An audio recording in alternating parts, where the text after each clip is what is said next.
अस्सलामुअलैकुम। पेशे खिदमत है कहानी खान बाबा का कानून, एम.ए. राहत के कलम से। बचपन के दो दोस्तों की कहानी जो एक दूसरे को नीचा दिखाने की फिक्र में जवान हो गए। दोनों एक दूसरे के खून के प्यासे थे। एक दलेर था तो दूसरा जहानत में अपना सानी नहीं रखता था। ये कहानी आज़ाद रियासत जमालपुर के एक स्कूल से शुरू हुई। खतरनाक पहाड़ों और खौफनाक जंगलों से मुल्हिक रियासत जमालपुर दलेर और खूंखार इंसानों का मस्कन थी। यहाँ के बाशिंदों को बैरूनी दुनिया से कोई सरोकार नहीं था। वो तहजीब के गहवारों से नफरत करते, जहाँ के इंसान नाम नेहाद तहजीब की जंजीरों में जकड़ कर अपनी इकदार अपना वकार खो बैठा है। तहजीब के नाम पर घिनौने जुराइम होते। तहजीब के ठेकेदारों ने समाज को अपनी मर्जी के मुताबिक ढाल लिया। बर्क सिर्फ उन लोगों पर गिरती जो बेसहारा होते। कानून सिर्फ उनके लिए बनते जो कमज़ोर हैं। ताकतवर के लिए कोई कानून नहीं। हर कानून ताकतवर इंसान के ज़ेरे नगी है। यही वजह थी कि रियासत का हर खान बैरूनी दुनिया की हर इमदाद को ठुकराता आया था। उन्होंने बैरूनी दुनिया का कोई रंग कबूल करने से इनकार कर दिया। हाँ, तमाम ज़रूरी बातें उन्होंने अपना ली थीं। वो जदीद दुनिया की तरह रहन सहन के कायल थे। उनके यहाँ तालीम भी होती थी, ज़राअत और दूसरी चीज़ों की तरबियत भी दी जाती। हर काम ज़रूरत के मुताबिक होता और बस्ती के बाशिंदे खुशहाल थे। रोटी उनकी ज़रूरत थी, लिबास उनकी ज़रूरत थी, बाकी दूसरी ज़रूरतों को उन्होंने महदूद कर लिया। अलबत्ता रोटी और लिबास की उनके यहाँ कोई कमी नहीं थी। सुर्ख व सफ़ेद तंदुरुस्त तवाना लोगों की इस बस्ती का अपना कानून था। यहाँ चोरी की सज़ा दी जाती, जना की सज़ा थी, कत्ल की सज़ा थी। पुलिस का महकमा भी था जिसके फ़राइज़ मखसूस थे और इख्तियारात भी। किसी शख्स को अपने इख्तियारात से बाहर जाने की इजाज़त नहीं थी, और अगर कोई शख्स हदूद से तजावुज़ करता तो उसके लिए मुनासिब सज़ा भी मौजूद थी। हाँ, तो ये कहानी उस दिन से शुरू हुई जब 12 साल का तंदुरुस्त तवाना बच्चा दिलावर स्कूल में दाखिल हुआ। कुशादा पेशानी, फ़राक सीना, जहानत से भरपूर आंखें, मुस्कुराते होंठ, पढ़ने लिखने में भी तेज़ था। इब्राहिम ने उसे ख़ास नज़रों से देखा था। तुम्हारा क्या नाम है दोस्त? उसने छुट्टी के बाद दिलावर से पूछा। दिलावर? दिलावर ने अकड़ कर जवाब दिया। मुझे जानते हो? इब्राहिम ने गर्दन हिलाते हुए कहा। कैसे जान सकता हूँ? दिलावर ने शाने उचकाए। तो जान लो, मेरा नाम इब्राहिम है। मेरे दोस्त फ़ायदे में रहते हैं और दुश्मन नुकसान में, इब्राहिम ने गर्दन अकड़ा कर कहा। मैं किसी की पनाह का कायल नहीं हूँ। जहाँ होता हूँ वहाँ मेरा ही नाम होता है। चुनाचे तुम और तुम्हारे दोस्त अगर फ़ायदे के कायल हैं तो कभी दिलावर के सामने गर्दन न उठाएं। इसका फ़ैसला खान बाबा के कानून के मुताबिक होना चाहिए, इब्राहिम ने अपने मोटे बाजू फैलाते हुए कहा। तब फिर आ जाओ, मुझे खान बाबा का कानून मालूम है, दिलावर ने अपना बस्ता रखते हुए कहा, और इब्राहिम ने भी मुस्कुराते हुए अपना बस्ता नीचे रख दिया। सूफी झील के किनारे की नम मिट्टी फैसले के लिए मुंतखब की गई और लड़कों ने उन दोनों के गिर्द एक कुशादा दायरा बना लिया। इतना दिलचस्प खेल बहुत दिन बाद देखने को मिला। दोनों मुकाबिल कमीज़ें उतार कर एक दूसरे के सामने आ गए और देखने वालों ने देखा कि दोनों शेर हैं, किसी के तेवर दूसरे से कम नहीं, और फिर दोनों एक दूसरे पर झपट पड़े। दिलावर ने लपक कर इब्राहिम की गर्दन पकड़ ली और बगल में दबा ली। इब्राहिम ने उसकी कमर पकड़ ली और दोनों एक दूसरे को गिराने की फिक्र में थे, लेकिन इब्राहिम की गर्दन बुरी तरह फंस गई और वह कुछ बेबसी महसूस कर रहा था। ताहम दिलावर भी मुश्किल में था। इब्राहिम की गिरफ्त इतनी सख्त थी और वह दिलावर को ऐसे गिराए दे रहा था कि दिलावर को उसकी गर्दन पर गिरफ्त कायम रखना मुश्किल हो रहा था। यहाँ तक कि दिलावर ने इब्राहिम की गर्दन छोड़ दी और इब्राहिम ने उसकी कमर। दोनों फिर सामने आ गए और एक दूसरे पर हमला करने के लिए पर तोलने लगे। एक बार फिर वो एक दूसरे पर झपटे और आपस में गुथ गए। लड़के शोर मचा मचा कर दोनों की हिम्मत बढ़ा रहे थे, लेकिन दोनों एक दूसरे के लिए टेढ़ी खीर थे। तब अचानक लड़कों ने सामने देखा। बूढ़े उस्ताद खान चले आ रहे थे। दूसरे लम्हे लड़के सर पर पांव रखकर भागे, लेकिन यहाँ आन का सवाल था। मैदान खाली हो गया था। उस्ताद खान को इतला मिल गई थी, लेकिन अगर एक दूसरे पर गिरफ्त हल्की करता तो दूसरा उसे ज़रूर पटक देता। यहाँ तक कि उस्ताद खान नज़दीक पहुँच गए। क्या हो रहा है ये बेटो? छोड़े एक दूसरे को, उस्ताद खान गुर्राए। फिर किसकी मजाल थी कि उनके हुक्म की तामील ना करता। दोनों ने एक दूसरे को छोड़ दिया। क्यों लड़ रहे थे तुम दोनों? उस्ताद खान ने दोनों के कान पकड़ते हुए कहा। दोनों ने एक दूसरे की तरफ देखा। किसी के ज़रफ़ ने गवारा न किया कि एक दूसरे की शिकायत करके उस्ताद खान से पिटवाए। ये आपस की बात थी, वकार का सवाल था, आपस ही में तय होनी चाहिए थी। लेकिन दिलावर ने बोलने में पहल की। खेल रहे थे उस्ताद बाबा? हाँ उस्ताद बाबा, हम दोनों खेल रहे थे। ये लड़ाई झगड़े का खेल? खान बाबा गुर्राए। अब नहीं खेलेंगे, इब्राहिम ने कहा। चलो घर जाओ, उठाओ बस्ते, उस्ताद बाबा ने कहा, और दोनों ने बस्ते उठाए और फिर वो उस्ताद बाबा के पीछे चल पड़े। तुम कहाँ रहते हो? इब्राहिम ने सरगोशी की। दुल्हा बाबा में। और तुम? चढ़ाई पर, इब्राहिम ने जवाब दिया। तुमने देखा, तुम्हारे सारे तो फैली भाग गए। बुज़दिल थे, इब्राहिम ने जवाब दिया। तब आओ हम दोस्ती कर लें, दिलावर बोला और इब्राहिम चौंक कर रह गया। उस्ताद बाबा दूर निकल गए थे। दोनों ने एक दूसरे से हाथ मिलाया और दूसरे दिन स्कूल के लड़कों ने उन दोनों को साथ साथ स्कूल में दाखिल होते देखा। उस्ताद बाबा नहीं आए थे इसलिए सब उनके गिर्द जमा हो गए।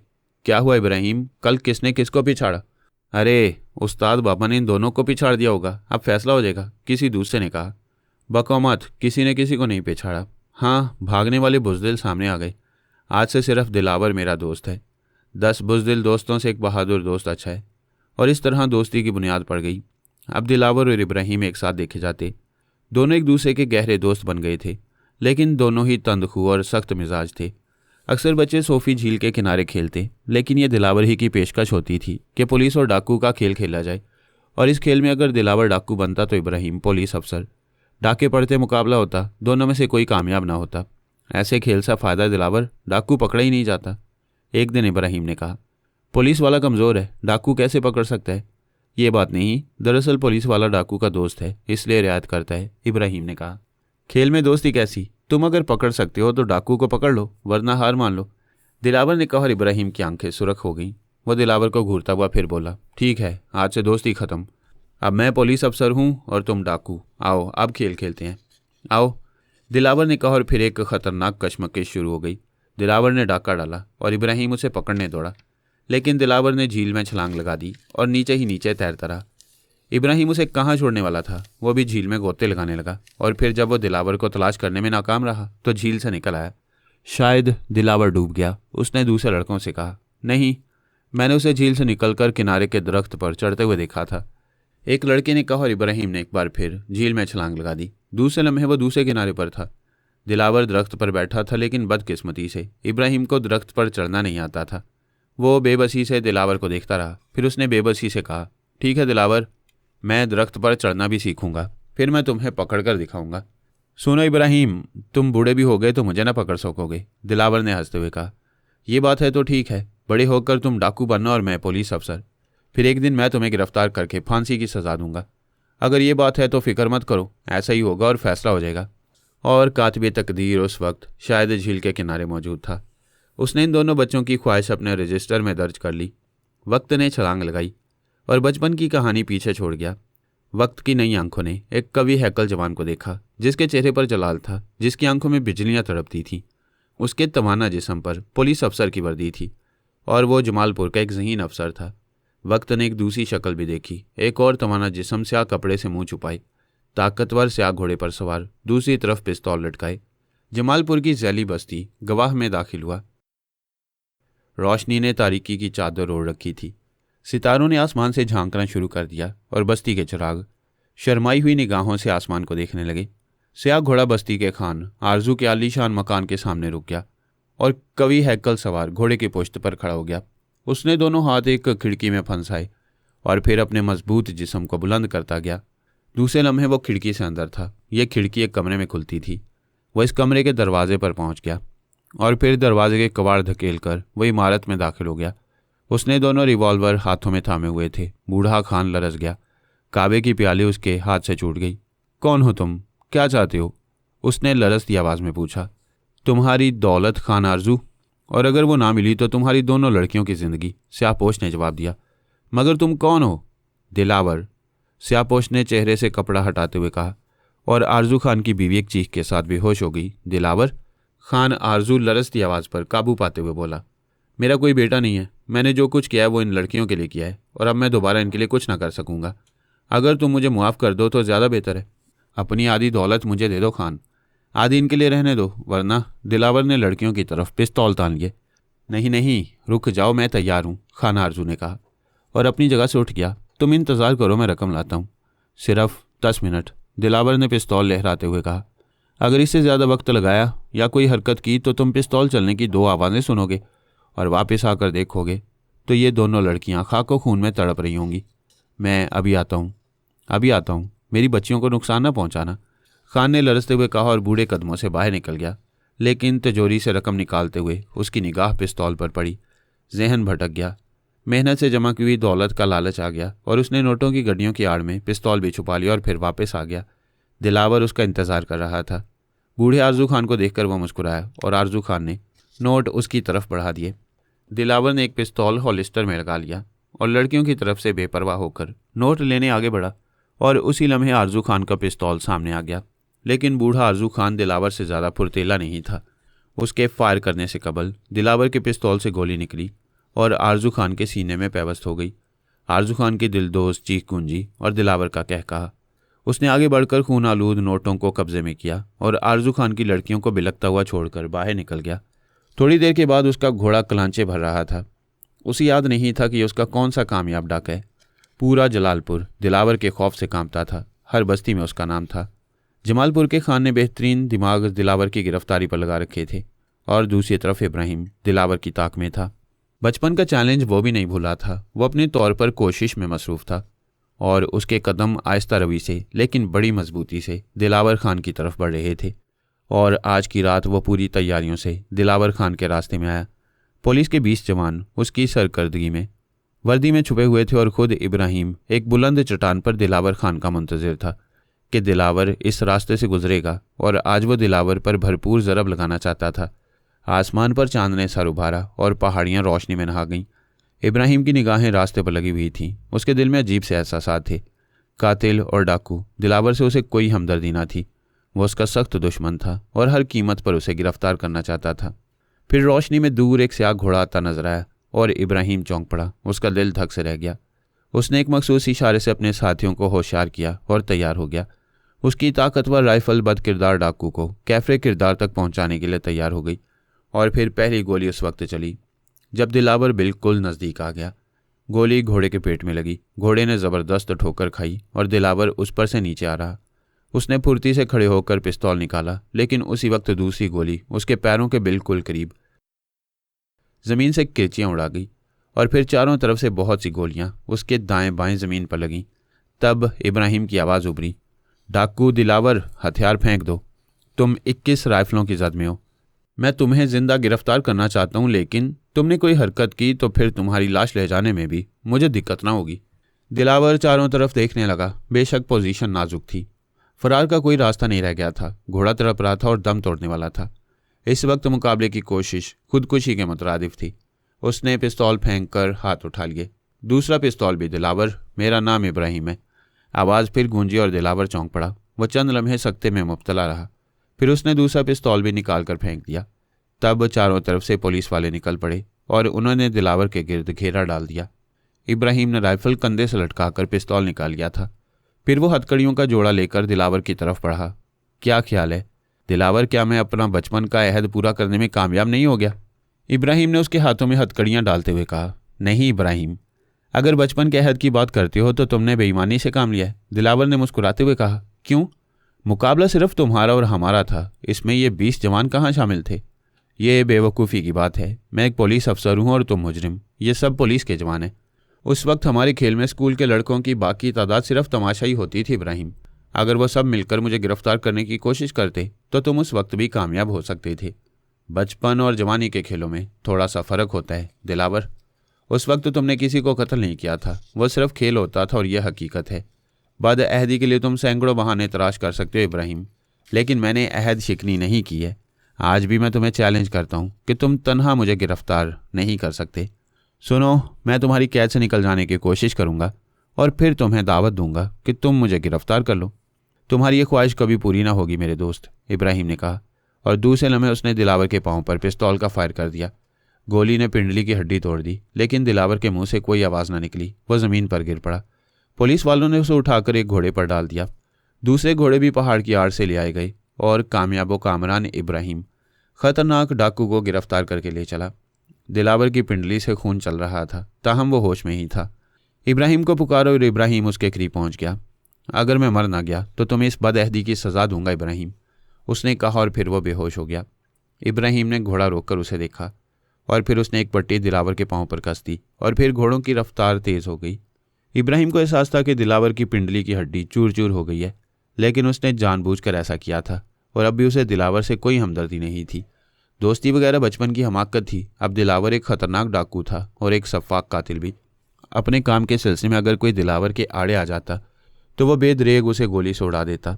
चुनांचे अब तक 39 बदनसीब बेगुनाह दिलावर के हाथों हलाक हो चुके थे उसने करोड़ों रुपए लूटे थे और बहुत से लोगों को कंगाल कर दिया था।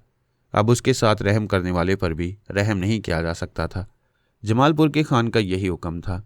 इब्राहिम ये भी जानता था कि दिलावर बेहद चालाक है। बचपन से वो उसके बारे में बखूबी जानता था। चुनाचे जब दिलावर ने फरार होने की बात की तो इब्राहिम ने सबसे पहला काम यही किया कि उसकी एक टांग तोड़ दी, ताकि वो उस वक्त तक फरार के काबिल न हो सके जब तक खान उसे मौत की सज़ा ना दे दे। और अपने इस इक़दाम पर उसे ज़रा भी अफसोस नहीं था। उसने देखा था कि दिलावर की पिंडली से काफ़ी खून बहता है। अगर वो चाहता तो इस खून को रोकने के लिए पहले भी बंदोबस्त कर सकता था, लेकिन इस बारे में भी उसने कुछ सोचा था। वो चाहता था कि दिलावर जिस्मानी तौर पर भी इतना कमज़ोर हो जाए कि फ़रार के बारे में ना सोच सके। इस दौरान वो मर भी जाता तो कोई फ़र्क नहीं पड़ेगा, क्योंकि जमालपुर के खान को दिलावर की लाश उतनी ही पसंद आएगी जितना वो उसे ज़िंदा गिरफ्तार करेगा। मकसद एक बुरे आदमी से मुआशरे को निजात दिलाना था। तवील सफ़र तय करके वो बस्ती शेरबाज पहुंच गए। इस वक्त रात के 12 बज रहे थे। तमाम सिपाही थकन से चूर थे। दिलावर अभी तक बेहोश था। अभी जमालपुर का सफ़र तवील था, घोड़े भी थके हुए नजर आ रहे थे। चुनाचे इब्राहिम ने कुछ वक्त बस्ती शेरबाज में गुजारने का फैसला कर लिया। उन्होंने घोड़ों के रुख शेरबाज की सरकारी सराय की तरफ कर दिए। थोड़ी देर के बाद वो प्याजी पत्थरों से बनी हुई मजबूत इमारत के नज़दीक पहुंच गए। सराय का मुलाजिम सो रहा था। इब्राहिम की पुलिस की वर्दी देखकर हवास को बैठा और जब उसने नरमी का सलूक पाया तो दीदा दिल फर्शे राख कर दिए। मुस्तादी से उनके आराम का बंदोबस्त किया और सिपाहियों ने गर्म कावा पिया तो उनकी जान में जान आई। और फिर इब्राहिम ने उन्हें 4 घंटे आराम के लिए दिए, लेकिन खुद उसने पेटी नहीं उतारी थी। वो एक दीवार से टेक लगाकर बैठ गया और उसकी निगाहें एक मसैरी पर पड़े दिलावर पर थीं। दिलावर, जिसका चेहरा सफ़ेद पड़ गया था, उसके चेहरे पर मुर्दनी छाई हुई थी और ना जाने क्यों उस वक्त इब्राहिम को उसके चेहरे पर मासूमियत भी महसूस हुई। उसने अपने इस ख्याल पर लानत भेजी। एक खूंखार कातिल मासूम नहीं हो सकता। वह एक सफ़ाक भेड़िया, एक वहशी दरिंदा है। इसका हशर बदतरीन होना चाहिए। इब्राहिम को अपने जहन में आने वाले ख्यालात गंदे मालूम हुए। ऐसे इंसान के बारे में रहमदिली से सोचना भी गुनाह है। उसने दिलावर की तरफ से मुंह फेर कर आंखें बंद कर लीं, लेकिन बंद आंखों ने कुछ और तस्वीर पेश कर दी। सोफ़ी झील के किनारे एक दूसरे से नबुर्द आजमाई, सब बच्चे भाग गए और फिर उस्ताद खान से दोनों ने एक दूसरे की जान बचाई और फिर कुछ दूसरे मनाजिर। ये भी फासिद ख्यालात थे। इब्राहिम ने गर्दन छटक दी। तब उसकी निगाह दिलावर पर पड़ी। वो गर्दन पटक रहा था और फिर उसकी गर्दन इब्राहिम की तरफ मुड़ गई। इब्राहिम, उसने आवाज़ दी। होश आ गया तुम्हें? इब्राहिम ने तंज से मुस्कुराते हुए कहा। हाँ, क्या तुम्हारा ख्याल था कि एक बार आंखें बंद करने के बाद मैं कभी होश में नहीं आऊँगा? दिलावर के होंठों पर फिर गुस्सा दिलाने वाली मुस्कुराहट फैल गई। अभी नहीं, लेकिन बहुत जल्द ऐसा ही होगा, फिक्र मत करो, इब्राहिम ने गुस्से से बल खाते हुए कहा। वह सब बात की बातें हैं, उस वक्त जो होगा देखा जाएगा। आओ बचपन की कुछ बातें हो जाएं, दिलावर ने कहा। ओह, बचपन याद दिलाकर शायद तुम मेरी हमदर्दियाँ हासिल करना चाहते हो, लेकिन तुम इसमें नाकाम रहोगे, इब्राहिम ने कहा। तुम इतने जलील हो गए इब्राहिम, मुझे यह एहसास ना था। क्या बचपन में भी मैंने तुम्हारी हमदर्दियाँ तलाश की थी? क्या मैंने कभी तुमसे मदद मांगी थी? मैं शेर हूँ, तुम्हें भी ऐसे ही समझता था, लेकिन अफसोस, एक गीदड़ से मैंने दोस्ती की थी। मुझे और गुस्सा दिलाओ दिलावर, लेकिन इसके बावजूद मैं अपने हाथों से तुम्हें कत्ल नहीं करूँगा। तुम्हारा फैसला खान ही करेगा, इब्राहिम ने होंठों को काटते हुए कहा। दिलावर की बातों ने उसके जिस्म में चिंगारियाँ भर दी थी। इब्राहिम, पुलिस अफसर होकर तुम्हारी दिलेरी कहाँ से हो गई? बहुत घटिया गुफ्तगू करने लगे हो। सुनो मेरे दोस्त, दिलावर तो सिर्फ तुम्हारे लिए डाकू बना था। हमने अहद किया था, मैं भी अपने अहद पर कायम रहा और शायद तुम भी। या फिर मुमकिन है तुम्हारी निगाह में अहद कुछ ना हो। हालात ने तुम्हें पुलिस अफसर बना दिया। बहरहाल हस्बे मामूल तुम पुलिस अफसर बन गई, लेकिन मेरे दोस्त माफ़ करना, बड़े होकर तेरा दिल छोटा हो गया। अगर तुम भी नर थे तो मुझे तनहा गिरफ्तार करते। देख लो, मैंने कोई गिरोह नहीं बनाया। अगर मैं भी तुम्हारी तरह गीदड़ बन गया होता तो आज मेरा भी गिरोह होता और फिर तुम्हारे इन 20 साथियों की लाशें घोड़ों पर पड़ी होती और जमालपुर वापस जाती। लेकिन मैं तुम्हें कत्ल न करता और तुमसे आहिस्ता से कहता, डाकू आज भी नहीं पकड़ा गया इब्राहिम, और कभी नहीं पकड़ा जाएगा, ख्वाह तुम कुछ बनकर आ जाओ। लेकिन तुमने पूरे गिरोह के साथ मुझे गिरफ्तार किया है। अगर तुम इसे गिरफ्तारी समझते हो तो समझ लो, मैं इसे अपनी शिकस्त नहीं समझता। ना समझो, मौत के बाद भी ना समझना, इससे क्या फ़र्क पड़ता है, इब्राहिम ने कहा। मौत के बाद, दिलावर ने आहिस्ता से कहा और फिर उसने आंखें बंद कर लीं। कई मिनट तक वो खामोश रहा। इस दौरान इब्राहिम उसकी शक्ल देखता रहा। जब कई मिनट तक दिलावर ने कुछ ना कहा तो वो बोला, क्या सो गई दिलावर? नहीं, लेकिन क्या तुमने दरख्त पर चढ़ना सीख लिया है? क्या मतलब है? इब्राहिम ने इस बेतुके सवाल पर चौंक कर पूछा। बचपन में तुम दरख्त पर नहीं चढ़ सकते थे, याद है मैं झील से निकलकर दरख्त पर चढ़ जाता था और तुम बेबसी से नीचे खड़े रहते थे। अब मैंने दरख्त पर चढ़ना सीख लिया है, इब्राहिम ने जवाब दिया। ओह, लेकिन मैंने ऐसे कुछ और गुर सीख लिए हैं जो तुम्हें ना आते होंगे। तुम अब भी मेरे सामने उतने ही बेबस हो, बेबस। अचानक दिलावर की आवाज़ डूबने लगी।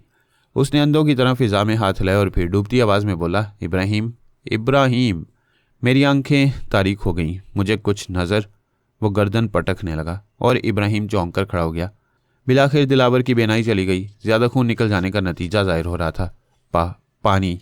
दिलावर की आवाज़ जैसे किसी गहरे कुएं से आ रही थी। इब्राहिम तेज़ कदमों से दिलावर के नज़दीक पहुंच गया। दिलावर के पूरे जिस्म पर रेशा तारी था। आंखें फटी हुई थी, मुट्ठियां भींच रही थीं। वो बमुश्किल बोल रहा था, शायद वो दम तोड़ रहा था। दूसरे लम्हे इब्राहिम बाहर की तरफ भागा। वो उसके लिए पानी लाना चाहता था। सराय का बूढ़ा खादिम भी आराम करने चला गया था। उसने खुद ही पानी तलाश किया। उसके दिल को एक अजीब सा एहसास हो रहा था, लेकिन उसने फौरन ही इस एहसास को झटक दिया। बहरहाल वो एक खतरनाक कातिल था, लेकिन मरते हुए उसने पानी मांगा था। पानी पिलाना तो गुनाह ना था। वो दरवाजे में दाखिल हुआ और दूसरे लम्हे जैसे उस पर आसमान टूट पड़ा हो। दिलावर की चारपाई खाली थी। इससे कबल के वो कुछ समझे, अचानक उसके पुश्त की तरफ से एक ज़ोरदार ज़रब उसके सर पर पड़ी और उसकी आंखों में सितारे नाच गए। उसके मुंह से आवाज़ भी ना निकल सकी। हाँ, बेहोश होते हुए एक आवाज़ उसके कानों में ज़रूर आई थी, मैंने ऐसे कुछ और गुर सीख लिए हैं जो तुम्हें ना आते होंगे। और इस आखिरी आवाज़ के साथ उसका जहन माऊफ हो गया। वो घुटनों के बल बैठ गया। तकलीफ़ की शिद्दत हवास उड़ाई दे रही थी। आंखों से रोशनी चली गई। उसने दोनों हाथों से सर पकड़ लिया। जिस्म बेजान हुआ जा रहा था और वो शराबियों की तरह झूल रहा था। वो इंतहाई कोशिश करके हवास बरकरार रख रहा था और इस तरह ना जाने कितनी देर गुजर गई। फिर आहिस्ता आहिस्ता उसकी आंखों की तारीकी छट गई। सर की चोट की शिद्दत में कमी आ गई। उसने अपनी गर्दन भीगी भीगी महसूस की और हाथ से टटोल कर देखा। गर्दन पर खून की लकीर साफ महसूस हुई और फिर उसके जहन में दिलावर का ख्याल आया। दूसरे लम्हे उसके जिस्म में चिंगारियां भर गईं। बदमाश दिलावर ज़्यादा दूर ना गया होगा। उसने अपनी बेबसी के वक्त का तयन किया और फिर तेज़ी से उस तरफ बढ़ गया जहाँ घोड़े बंधे हुए थे। अपने घोड़े की रस्सी खोलते हुए उसने घोड़ों का शुमार किया और उसका अंदाज़ा गलत नहीं निकला। एक घोड़ा गायब था। दूसरे लम्हे उसने घोड़े की जैन कसी और फिर उस पर सवार होकर चल पड़ा। उसकी आंखों से चिंगारियां निकल रही थी। उसका दिमाग गुस्से की शिद्दत से धुआं हो रहा था। घोड़ा हवा से बातें कर रहा था। दिलावर जख्मी है, उसे सबसे पहले जख्म की फिक्र होगी। इस शक्ल में वो जमालपुर की तरफ नहीं जा सकता, बल्कि कोई ऐसी जगह तलाश करेगा जहां रुककर वो अपने जख्म की देखभाल कर सके। चुनाचे उसने घोड़ा उसी रुख पर डाल दिया जिधर से वो वहां आए थे। घोड़ा दौड़ता रहा। इब्राहिम ने अब खुद पर काबू पा लिया था। अब उसका जहन पूरी तरह बेदार था। वो पहाड़ों में चारों तरफ निगाहें दौड़ाता हुआ सफ़र कर रहा था। ऐसी जगहों को वो नज़रअंदाज नहीं कर रहा था जहां दिलावर के रुकने के इम्कानात हों। रोशनी की किरणें आसानी से नीचे उतरने लगीं। माहौल मुनव्वर हो गया। इब्राहिम की निगाहें चारों तरफ ऐसे निशानात तलाश कर रही थी जिससे अंदाज़ा हो जाए कि वो सही सिमत सफ़र कर रहे। लेकिन अभी तक ऐसे नकूश नहीं मिले थे। ठंडी ठंडी हवा चल रही थी और सर के ज़ख्म में तकलीफ़ हो रही थी। इब्राहिम ने पानी की तलाश में निगाहें दौड़ाईं और उसे मायूसी नहीं हुई। बाएं सिमत पानी की सफ़ेद चादर नजर आ रही थी। उसके नज़दीक जंगली फल के दरख्त मौजूद थे जिसे इस्तेमाल किया जा सकता था। इब्राहिम ने घोड़े का रुख उस सिमत कर दिया और थोड़ी देर के बाद वह झील के नज़दीक पहुंच गया। ठंडे और शीरीं पानी की ऐसी झीलें इस इलाके में दूर तक बिखरी हुई थीं। झील के किनारे पहुंचकर वह घोड़े से उतरा। घोड़े को झील के किनारे उगी हुई घास पर छोड़कर उसने चुल्लुओं से पानी पिया और फिर लिबास उतारकर गर्दन से खून और सर का जख्म साफ करने लगा। जख्म साफ करने के बाद उसने रुमाल निकालकर पानी में भिगोया और जख्म पर बांध लिया। इससे उसे बहुत सुकून मिला। अचानक उसकी निगाह थोड़े फासले पर पड़े हुए एक पत्थर की तरफ उठ गई और वह चौंक पड़ा। पत्थर पर सुरख निशान नजर आ रहे थे। भूरे पत्थर पर यह सुरख निशान यकीनन खून के थे। वो तेजी से इसकी तरफ दौड़ा और फिर निशानात पर झुक गया। कोई शुबा ही न रहा। पत्थर की दूसरी तरफ वो पट्टी पड़ी हुई थी जो इब्राहिम ने दिलावर के पैर पर बांधी थी। यकीनन दिलावर ने भी यहाँ बैठकर अपना जख्म धोया था और फिर शायद दूसरी पट्टी बांधी हो। मुमकिन है उसने ये पट्टी अपने लिबास से हासिल की हो। दिल ही दिल में वो दिलावर की हिम्मत की दाद दिए बगैर न रह सका। उसके सर का मामूली जख्म उसके हवास दुरुस्त किए दे रहा था, जबकि दिलावर की पिंडली की हड्डी चूर चूर थी। बड़े दिल गुर्दे का काम था ऐसे जख्म के बाद हवास कायम रखना। बहरहाल दिलावर की दिलेरी का वो हमेशा से कायल था। उसने झील के किनारे किनारे दूसरे निशानात तलाश किए और काफ़ी कोशिश के बाद उसे घोड़े के सुमों के निशानात से सिम्मत का अंदाज़ा हो गया। उसे इस बात की खुशी हुई कि अब तक वो सही रास्ते पर है। इसके बाद उसने खाने के लिए दरख्तों से फल तोड़े और इनकी काफ़ी मिकदार कपड़े में बांध ली। ये फल बहुत कारआमद थे, इनमें पानी की मिकदार काफ़ी थी। इस तरह वो ग़िज़ा और पानी दोनों का काम दे सकते थे। तमाम कामों से फारिग होकर इब्राहिम घोड़े पर सवार होकर फिर चल पड़ा। इस बात का उसे यकीन था, वो ये कि दिलावर चूंकि सख्त ज़ख्मी है, इसलिए थोड़े वक्त में वो ज़्यादा सफ़र नहीं कर सकता। उसका सफ़र यकीनन सुस्त होगा, इसलिए थोड़ी सी कोशिश के बाद उसे तलाश किया जा सकता है। दिलावर की चालाकी पर वह दांत पीसने लगता और कभी उसे उसकी चालाकी पर हंसी आ जाती। हमेशा का बदमाश है, वो सोचता, और इस सोच में मोहब्बत का हल्का सा अंसर शामिल होता। लेकिन उन लाशों की तस्वीरें उसकी निगाहों में दौड़ जाती जो दिलावर के हाथों हलाक हुए थे। बेगुनाहों के उस कातिल को जिस कदर अजियत हो मुनासिब है, इस तरह वो अपने इस जज्बे को जहन से निकाल देता और घोड़े की रफ्तार तेज़ हो जाती। आबादी वाले इलाके बहुत पीछे रह गए। अब इंतहाई दुश्वार गुजार इलाके शुरू हो गए। इस तरफ कोई नहीं आता था, ये रास्ते नाकाबिल इस्तेमाल थे। हाँ, कभी कभी पुलिस पार्टी किसी मफरूर को तलाश करने इस तरफ निकलती थी, लेकिन इन पहाड़ों में किसी एक इंसान को तलाश कर लेना नामुमकिनात में से ही था। लेकिन सरफिरे इब्राहिम को यकीन था कि वो दिलावर को ढूंढ निकालेगा। हालांकि झील के बाद से अब तक कोई ऐसा निशान नहीं मिला था जिससे अंदाज़ा होता कि दिलावर इसी तरफ गया है, लेकिन इसके अलावा और कोई रास्ता भी ना था। दिलावर यकीनन किसी ऐसे इलाके में निकल जाने की फ़िक्र में होगा जहाँ पोशीदा होकर वो अपने ज़ख्म की देखभाल कर सके। दोपहर गुजरी और फिर शाम हो गई, और स्याह पहाड़ों के दरमियान की शाम खुदा की पनाह तारीकी थी कि ज़मीन से फूट रही थी। अजीब भयानक इलाका था। चारों तरफ स्याह पत्थरों के पहाड़ मुंह उठाए खड़े थे। उनके दरमियान हशरातुल अर्ज़ की सरसराहट साफ सुनी जा सकती थी। इब्राहिम ने आगे का सफ़र मुलतवी कर दिया। आइंदा सफ़र के लिए दिन की रोशनी मुनासिब थी। रात की तारीकी में उसे खुदकुशी करने से कोई दिलचस्पी नहीं थी। हालांकि यहाँ भी क़याम करने की कोई मुनासिब जगह नहीं थी, लेकिन आगे बढ़ने की बजाय यहीं कहीं मुनासिब जगह क़याम करना ज़्यादा सूदमंद था। अब ये मसला था कि क़याम किस जगह किया जाए। इसके लिए उसने एक ऊंची और साफ़ सुथरी चट्टान मुंतखब की। उसने मुनासिब समझा कि खारदार झाड़ियों को कुर्बा जवार से जमा करके चट्टान के गिर्द डालकर आग लगा दे। ये खुश्क झाड़ियाँ आग फ़ौरन पकड़ सकती थीं। गो आग जलाने का सामान नहीं था, लेकिन सामान तो उस वक्त भी इंसान के पास नहीं था जब उसने आग दरियाफ्त की थी। पत्थरों की रगड़ से आग जलाना ज़्यादा मुश्किल काम नहीं था। इब्राहिम ने जल्दी जल्दी टूटी हुई झाड़ियाँ जमा की और उन्हें चट्टानों के चारों तरफ डाल दिया।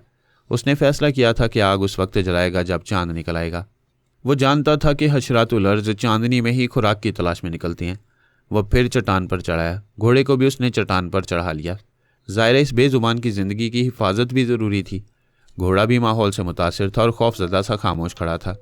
इब्राहिम ने जैन सरहाने कसी और लेट गया। सोते उसकी आंखों में दिलावर उभर आया। कभी हैकल तंदुरुस्त तो तवाना दिलावर ना जाने कमबख्त कहाँ मर गया। हालात तो यही बताते हैं कि इन इलाकों में आया होगा, लेकिन अगर वो चालाकी से काम लेकर वहीं कहीं गार में छुप गया है तो बड़ी शर्मिंदगी की बात थी।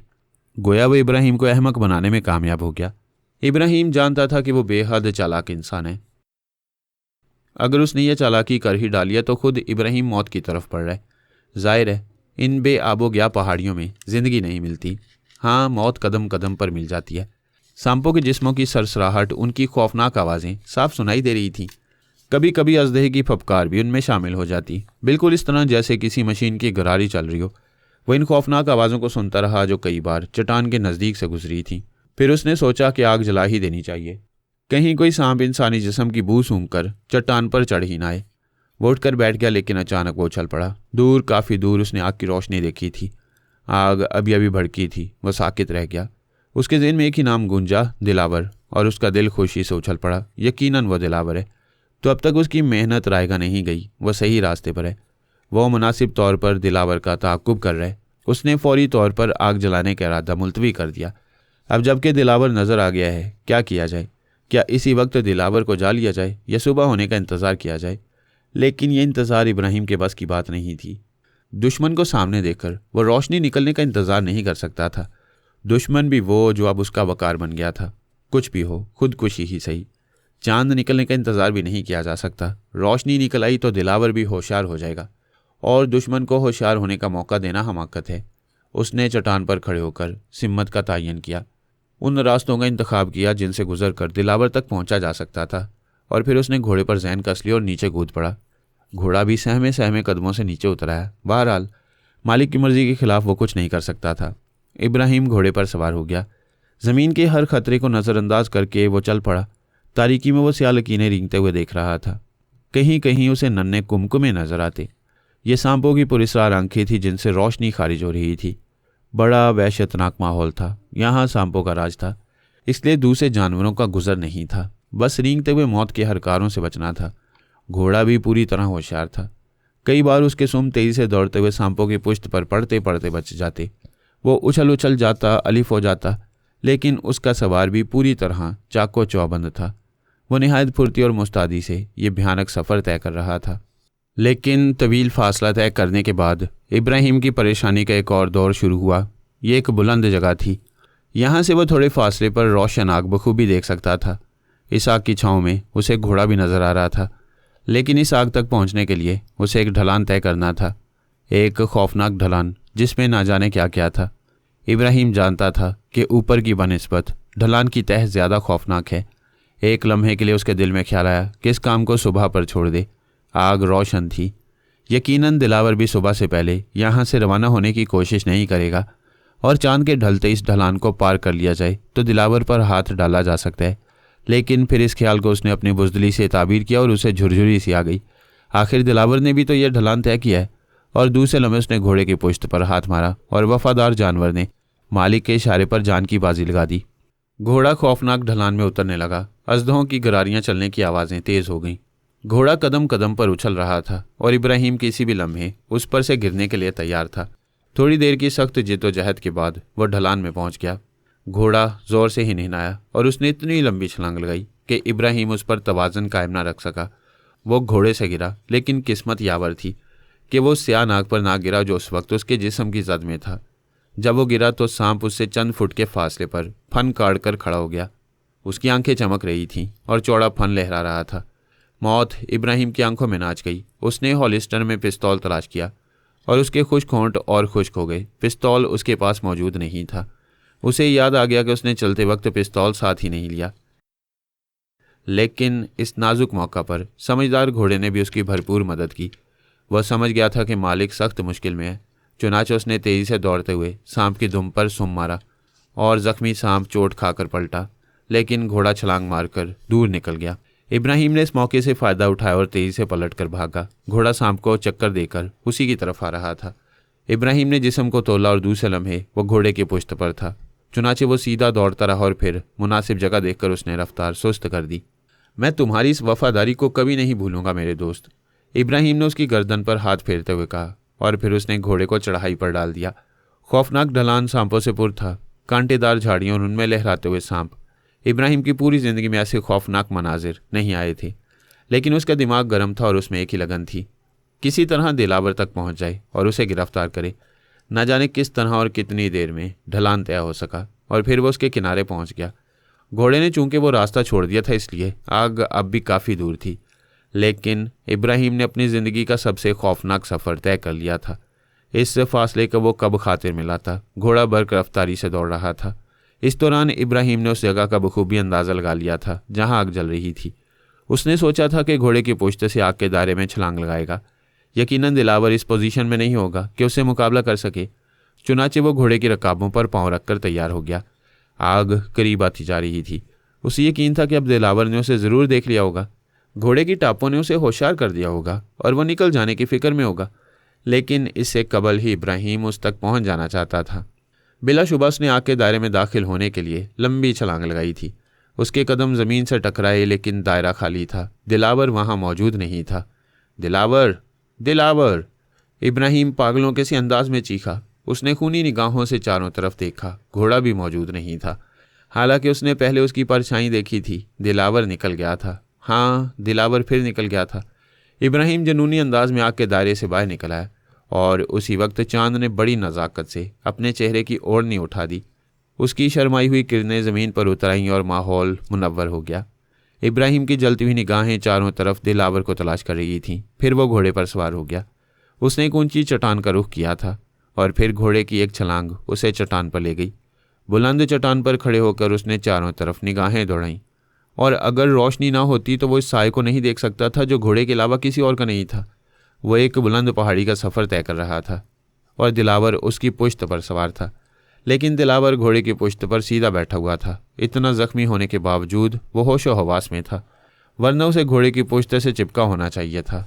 मेरे दोस्त, इब्राहिम ने घोड़े की गर्दन पर हाथ फेरते हुए कहा, मैं जानता हूँ तुझे सख्त मुशक्क़त उठानी पड़ रही है, लेकिन अगर वो निकल गया तो फिर कभी हाथ ना आ सकेगा। उसके घोड़े का जज्बा तुझसे ज़्यादा नहीं हो सकता, क्योंकि वो उसके लिए अजनबी है। तू भी मेरे लिए मेहनत कर। उसने दोनों टांगें मारकर घोड़े को एड़ लगाई और घोड़े ने जैसे उसके जज्बात पहचान लिए, वो पहाड़ों पत्थरों को फलांगता हुआ आगे बढ़ रहा था। उसकी रफ्तार काफ़ी तेज़ थी और इब्राहिम काफ़ी मजबूती से इस पर जमा हुआ था। पहाड़ की चढ़ाई खौफनाक थी। दिलावर निगाहों से ओझल नहीं हो सका था, क्योंकि उसका घोड़ा भी उसी सुस्त रफ्तारी से चढ़ाई चढ़ रहा था जिस सुस्त रफ्तारी से इब्राहिम का घोड़ा। काश काश मेरे पास पिस्तौल होता, तमाम मुश्किल आसान हो जाती। दिलावर, तू किस्मत का भी धनी है, वरना तू इस आसानी से यह सफ़र न करता। वह दांत पीस कर बड़बड़ाया। अचानक उसने दिलावर को रुकते देखा। वह एक चट्टान के नज़दीक रुक गया था। क्या वो हार तस्लीम कर रहा है या? और दूसरा ख्याल इब्राहिम के लिए सुहाने रूह था। क्या दिलावर मुकाबला करना चाहता है? क्या उसके पास पिस्तौल मौजूद है? अगर ऐसा है तो इस ढलान पर इब्राहिम आसानी से मारा जा सकता है। इब्राहिम ने भी घोड़े की रफ्तार सुस्त कर ली। वो दिलावर की कार्रवाई देखना चाहता था। उसने दिलावर को घोड़े से नीचे उतरते देखा। वो चट्टान की आड़ में उतर रहा था। दिलावर, खुद को मेरे हवाले कर दो, मैं तुम्हें तहे तसरा में भी नहीं छोड़ूंगा। वो खौफनाक आवाज़ से चीखा और उसकी आवाज़ की बाज़गश्त पहाड़ों से टकराई। हम दोनों बचपन का खेल दोहरा रहे हैं इब्राहिम। कोशिश किए जाओ लेकिन डाकू पकड़ा नहीं जाएगा, ये पुरानी रवायत है। मैं तुम्हारे जिस्म के टुकड़े कर दूंगा, इब्राहिम गुर्राया, बशर्ते कि मुझ तक पहुंच सको। दिलावर ने कहकर लगाया और इब्राहिम का मुंह ताज्जुब से खुल गया। इस कदर जख्मी इंसान भी इतने जानदार कह के लगा सकते हैं। वो घोड़े पर बैठा दिलावर के इकदाम का इंतजार करता रहा। दिलावर खामोश था। वो क्या सोच रहा है? इब्राहिम गौर करने लगा, लेकिन बज़ाहिर कोई बात समझ नहीं आई। इब्राहिम, अचानक दिलावर की आवाज़ उभरी, क्या तुम्हें एहसास है कि तुमने बदअहदी की है? क्या तुम तस्लीम करते हो कि तुम्हें इतने सारे सिपाहियों के साथ मेरे ऊपर हमलावर नहीं होना चाहिए था? तुम अपनी गलती तस्लीम कर लो तो मैं तुम्हें मुआफ़ करने के लिए तैयार हूँ। तुम एक सफ़ाक कातिल हो दिलावर, और मैं एक पुलिस ऑफिसर। मेरा फ़र्ज़ है कि जिस तरह भी हो सके तुम्हें गिरफ्तार कर लूँ। इब्राहिम ने कहा, क्या तुम्हें बचपन का अहद याद नहीं है? याद है, लेकिन इंसानी ज़िंदगियों के खून का बदला भी ज़रूरी है। मैं सिर्फ तुम्हारी ख्वाहिश पर डाकू बना हूँ इब्राहिम, और डाकू बनने के बाद इंसानों से मजाक नहीं किया जाता। और मैं तुम्हारी सरकोबी के लिए पुलिस अफसर बनाऊँ। इंसानियत के दुश्मन इन सांपों से ज़्यादा खतरनाक होते हैं जो इन पहाड़ियों में गिर रहे हैं। इब्राहिम ने जवाब दिया। तुम्हारी दलील माकूल है, दिलावर ने जवाब दिया, लेकिन हम दोनों का एक दूसरे के साथ क्या सलूक होना चाहिए? तुम खुद को मेरे हवाले कर दो, मैं तुम्हें फांसी पर चढ़ा दूंगा। क्या ये एक दोस्त की इल्तिजा है? दिलावर ने पूछा। नहीं, एक पुलिस अफसर का हुक्म नहीं माना जा सकता, दिलावर ने गुराते हुए कहा, और खामोशी फैल गई, लेकिन सिर्फ चंद साथ के लिए। दूसरे लम्हे को खौफनाक गिड़गिड़ाहट सुनाई दी और एक बड़ा पत्थर लुढ़कने लगा। इब्राहिम को अब इस खौफनाक सूरत हाल का एहसास हुआ जिसके लिए दिलावर रुका था। बिलाशुबा इब्राहिम इस वक्त खतरनाक पोजीशन में था।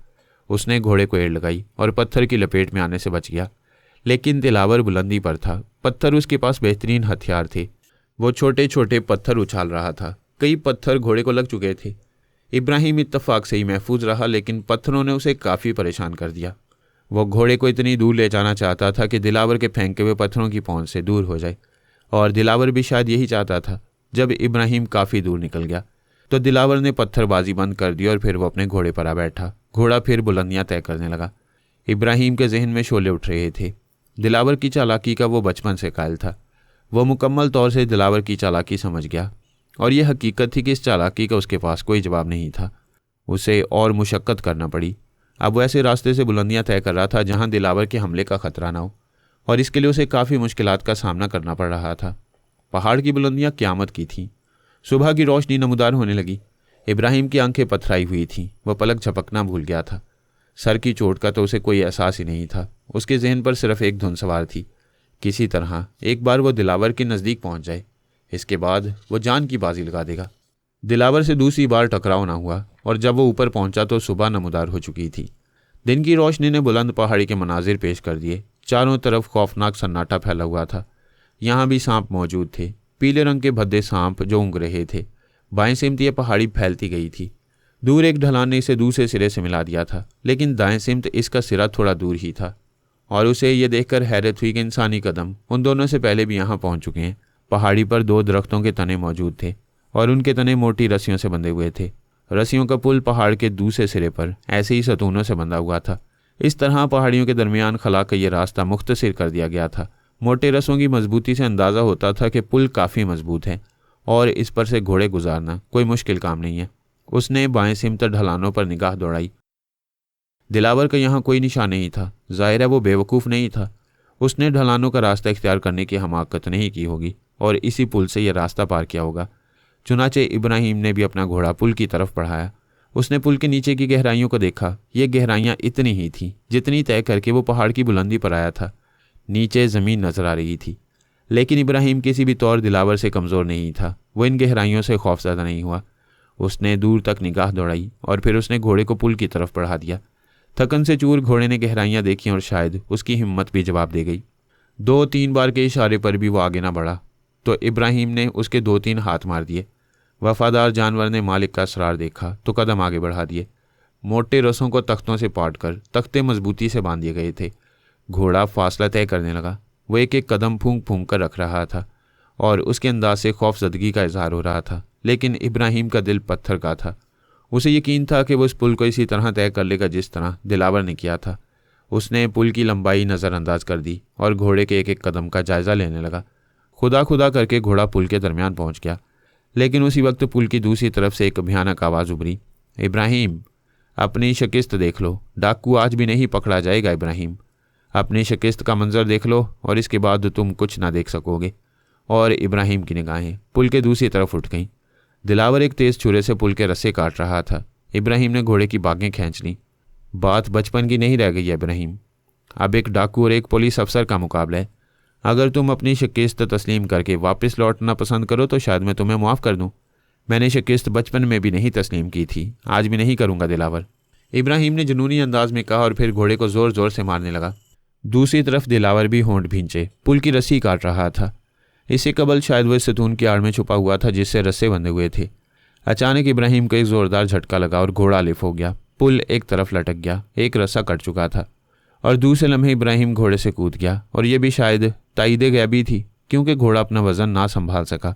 उसके कई खुर इब्राहिम के जिस्म पर लगे और अगर इब्राहिम मजबूती से रस्सा ना पकड़ लेता तो घोड़ा उसे भी साथ ही नीचे ले गया था। घोड़ा पहाड़ की अथाह गहराइयों में चला गया और दिलावर की आवाज़ आई, क्या ख्याल है इब्राहिम, शिकस्त मानते हो? जाओ, वापस लौट जाओ। लेकिन इब्राहिम पागलों के से अंदाज में तख्तों से चिमटा हुआ आगे बढ़ने लगा और दिलावर तेज़ छुरे से दूसरा रस्सा काटने लगा। अगर मैं ज़ख्मी ना होता इब्राहिम तो अभी तुम्हें मौत के घाट ना उतारता और तुम्हारी काविशों के लिए कुछ और वक्त देता, लेकिन तुम्हें मालूम है कि मेरी पिंडली की हड्डी चूर चूर है। मैं ज़्यादा फुर्ती से काम नहीं कर सकता, इसलिए मैं तुम्हें खुदाहाफिज नहीं कह सकता। दिलावर ने रस्सी का दूसरा सिरा भी काट दिया और पुल तख्तों की खौफनाक गिड़गिड़ाहट के साथ नीचे गिरने लगा। इब्राहिम ने पूरी कुव्वत से रस्सा पकड़ा हुआ था और वह पहाड़ों की गहराइयों में जा रहा था। फिर उसने इंतहाई होशियारी से खुद को पत्थरों से टकराने से बचाया। वह बदस्तूर रस्से से लटका हुआ था। ढीले बंधे हुए तख्ते ऊपर से गिर रहे थे और पुल नंगा होता जा रहा था। अगर एक चट्टान की रोक ना होती तो ये तख्ते इब्राहिम का काम तमाम कर देते, लेकिन चट्टान से टकरा कर तख्ते दूर गिर रहे थे और उनकी तह में गिरने की आवाज़ें भी नहीं आ रही थीं। जब यह हंगामा ख़त्म हुआ तो इब्राहिम ने बुलंदी की तरफ देखा। बेपनाह बुलंदी। रस्सी के जरिए ऊपर चढ़ने का तस्वुर ही हवास गुम किए दे रहा था, लेकिन इसके अलावा चारा भी क्या था। इब्राहिम ने अपने हवास दुरुस्त किए और आहिस्ता रवि से रस्सा पकड़कर ऊपर चढ़ने लगा। आखिरी लम्हात में उसके जहन ने भी साथ छोड़ दिया। बस मशीनी अंदाज में हाथ पांव काम कर रहे थे। उसे उस वक्त होश आया जब सर किनारे पर उभरा। उसने पूरी कुव्वत सरफ करके किनारे का फासला भी तय किया और फिर वह किनारे से थोड़ी दूर खिसक कर ज़मीन पर लेट गया। थकन और दर्द से चूर चूर जिस्म दिमाग उड़ाए दे रहा था। थोड़ी देर के बाद वो बेसुध हो गया। सूरज की तेज़ किरणों ने उसके जिस्म पर तपिश जनी करके उसे जगा दिया और उसने आंखें खोल दी। आंखों के डेले बाहर निकले पड़ रहे थे। थोड़ी देर तक वो हवास बहाल करता रहा। जिस्म पसीना पसीना हो रहा था। बिल आखिर वो उठ गया। वो वापसी के सफ़र का तस्वुर भी नहीं कर सकता था। दिलावर जिंदा था और अब इसके अलावा कोई चारा नहीं था कि वो बाएं सिमत के ढलान तय करके दूसरी तरफ जाए। वो जानता था कि दिलावर के पास घोड़ा मौजूद है और इस दौरान वो ना जाने कहाँ से कहाँ निकल गया होगा, लेकिन अब तो उसकी ज़िंदगी का कोई मकसद ही नहीं था। दिलावर कहीं भी निकल जाए उसे तलाश करके कत्ल करना या गिरफ्तार करना, बस यही एक काम था। चुनाचे वो ढलानों की तरफ चल पड़ा। जिस्मानी कुव्वत ख़त्म हो चुकी थी। अब सिर्फ कुछ अंदरूनी जज्बे थे जिनके तहत उसके कदम उठ रहे थे। वो होशो हवास से आ रही था। भूख प्यास थकन तमाम चीज़ें फरामोश हो चुकी थीं। सिर्फ जुनून था जो उसे धकेल रहा था और जुनून का ये सफ़र उसका काफ़ी मुआविन साबित हुआ। जब उसके हवास दुरुस्त हुए तो देखा कि वह ढलान तय करके दूसरी तरफ पहुंच चुका है। उसने आसमान की तरफ देखा। सूरज पहाड़ियों के नज़दीक पहुंच चुका था। धूप की तेज़ी ख़त्म हो चुकी थी। उसे ऐसा महसूस हो रहा था जैसे पूरी ज़िंदगी ही सफ़र में गुजर गई हो। लेकिन अभी कहाँ, अभी तो ज़िंदगी भी बाकी है और सफ़र भी। वह फिर चल पड़ा। दिलावर यकीनन आगे बढ़ चुका होगा। अब उसके कदमों के निशान वहाँ तलाश करने पड़ेंगे जहाँ पुल के सतून बने हुए हैं। दूर से सतून साफ नजर आ रहे थे। वो इन सतूनों की तरफ चल पड़ा, आहिस्ता आहिस्ता, थके हुए अंदाज में। लेकिन अचानक उसके जिस्म की तमाम कुव्वतें जाग गईं। उसने दूर से सतून की आड़ में दिलावर का घोड़ा देखा। क्या वो अभी तक यहाँ मौजूद है? यकीनन वो मौजूद है। उसे अपने ज़ख्म की फिक्र सिर्फ उस वक्त तक नहीं थी जब तक उसे एहसास था कि उसका दुश्मन जिंदा है और उसका ताक़ुब कर रहा है। और अब वो मुतमईन होगा, क्यों न इसे धोखे में मार दिया जाए।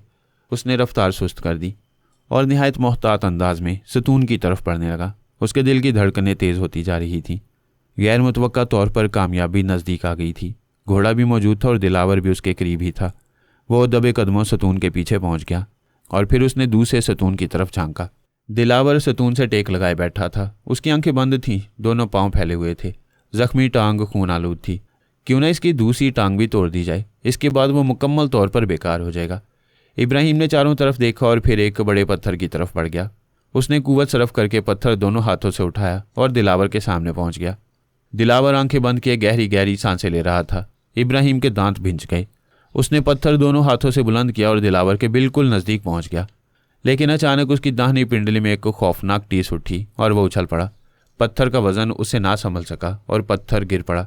तब उसने दहशतनाक निगाहों से उस सांप को देखा जो पत्थर के नीचे दबा हुआ तड़प रहा था। कोशिश के बावजूद उसकी चीख ना रुक सकी। पूरे जिस्म पर अंगारे दौड़ गए। उसकी चीख ने दिलावर को जगा दिया। उसने सुर्ख निगाहों से ज़मीन पर बैठे हुए इब्राहिम को देखा और उसके होंठों पर मुस्कुराहट फैल गई। डाकू आज भी नहीं पकड़ा जाएगा इब्राहिम, ख्वातुम। उसने बर्क रफ्तारी से छुरा उठाया और अपने पहलू में भोंक दिया।